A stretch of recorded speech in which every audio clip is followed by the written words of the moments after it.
Əmək bazarında biraz belə kadr çatışmazlığı yarana bilər. Çünki elə sahələr var ki, orada işçi çoxdur, elə sahələr də var ki, orada peşəkarlar çatışmır. Hansı sahələrdir və nəyi öyrənmək lazımdır? Bu barədə Ləman Quliyeva.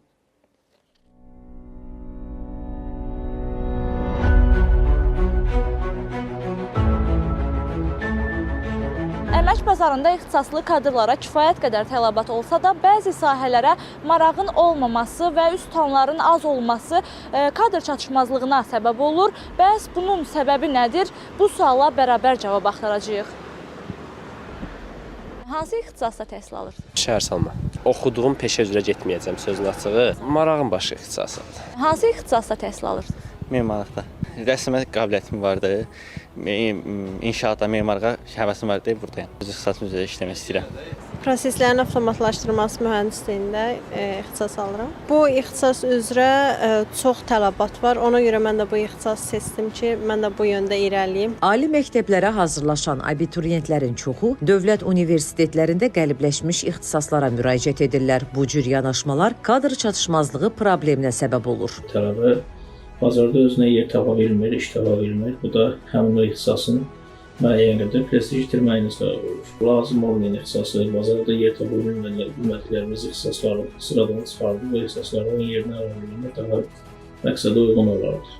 Hansı sahələrdəki iş tapma ehtimalı zəifdir və əmək haqqları da müəyyən qədər aşağıdırsa, əlbəttə ki, o sahələrdə tələb aşağıdır. Amma bəzən də ola bilər ki, yeni ixtisaslar ola bilər ki, o ixtisaslara müraciət edən şəxslər də az ola bilər. Düşünürəm ki, bunun əsas səbəbi həmin sahələrdə məlumatlığın kifayət qədər olmamasıdır. Biz karyera planlaması eləyəndə bilməliyik ki, əmək bazarı hansı istiqamətdə gedir və mən məzun olduqdan sonra hansı sahələrə tələb daha çox olacaq. Yəni o dövrün tələblərini bilməyimiz lazımdır. Bəzi ixtisaslara marağın az olması həmin sahənin aid olduğu sektorun aşağı səviyyədə inkişaf etməsi ilə əlaqələndirilir. İxtisaslara marağın aşağı olması, ona müraciət edənlərin sayının aşağı olması ilk növbədə həmin ixtisasın aid olduğu sahənin bazarda aşağı səviyyədə inkişaf etməsi ilə əlaqədardır. Universitetlərin öhdəsinə də burada iş düşür. Bu istiqamətdə olan özəl sektorla və dövlət qurumlarla görüşlər keçirilir, ortaq proqramlar hazırlanır, motivasiya proqramları hazırlanır ki, tələbələr o ixtisasa müraciət eləsinlər ki, qarşıda ölkəmiz ixtisas üzrə kadr çatışmazlığına üzləşməsin. Kadr çatışmazlığı ehtimalını nisbətən azaltmaq üçün universitetlərdə maarifləndirmə işləri görülməlidir. Qlobal dəyişikliklər baş verir, yeni ixtisaslar yaranır, yeni peşələr, yeni istiqamətlər inkişaf edir.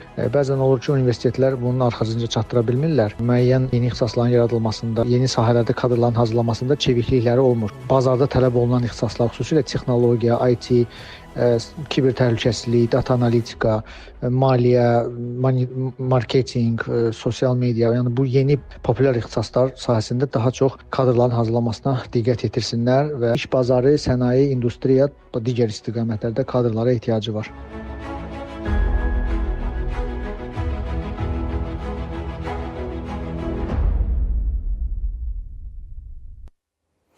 Qəşəng peşə məktəblərimiz də var. Orada çox yaxşı təhsil verirlər. Maddi texniki bazası da çox güclüdür.